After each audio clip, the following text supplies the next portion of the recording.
प्रिय दर्शक बंधु, आज का यह पावन दिन कोई साधारण दिन नहीं है। यह वह विशेष अवसर है जब षटतिला एकादशी के पुण्य प्रभाव के साथ विघ्नहर्ता भगवान श्री गणेश और धन समृद्धि की अधिष्ठात्री माता लक्ष्मी की संयुक्त कृपा भक्तों के जीवन में प्रवाहित होती है।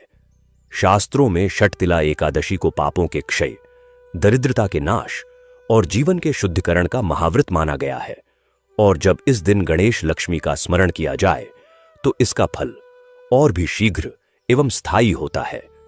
शास्त्रों में वर्णन मिलता है कि जो भी व्यक्ति षटतिला एकादशी के दिन श्रद्धा, संयम और विश्वास के साथ व्रत रखकर भगवान गणेश और माता लक्ष्मी की कथा सुनता है, उसके जीवन में जमे हुए आर्थिक संकट, कार्यों की रुकावट, बुद्धि का भ्रम, पारिवारिक चिंता और मानसिक अशांति धीरे धीरे समाप्त होने लगती है। जैसे तिल अग्नि में पड़कर अपने मल को त्याग देता है, वैसे ही यह व्रत मनुष्य के जीवन से दुर्भाग्य और अभाव को जला देता है। दर्शक बंधु, एक क्षण के लिए अपने जीवन पर दृष्टि डालिए।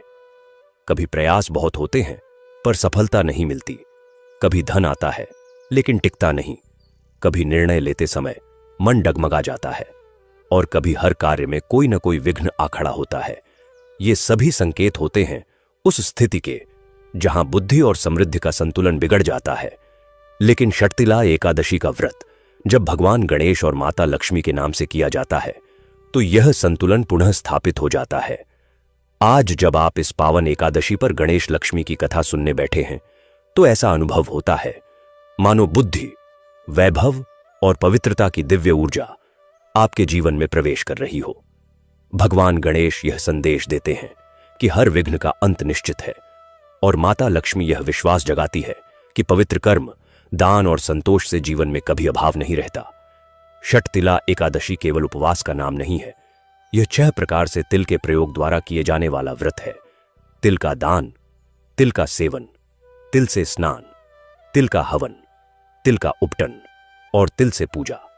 जब ये 6 उपाय भगवान गणेश को अर्पित किए जाते हैं तो कार्यों की बाधाएं समाप्त होती है और जब इन्हें माता लक्ष्मी को समर्पित किया जाता है तो धन, सुख और स्थिरता का वास होता है। यही कारण है कि आज की यह कथा केवल सुनने की कथा नहीं है, यह विघ्न नाश और समृद्धि प्राप्ति की साधना बन सकती है। यह कथा सिखाती है कि जहां गणेश की कृपा से बुद्धि शुद्ध होती है, वहां लक्ष्मी की कृपा से जीवन समृद्ध हो जाता है।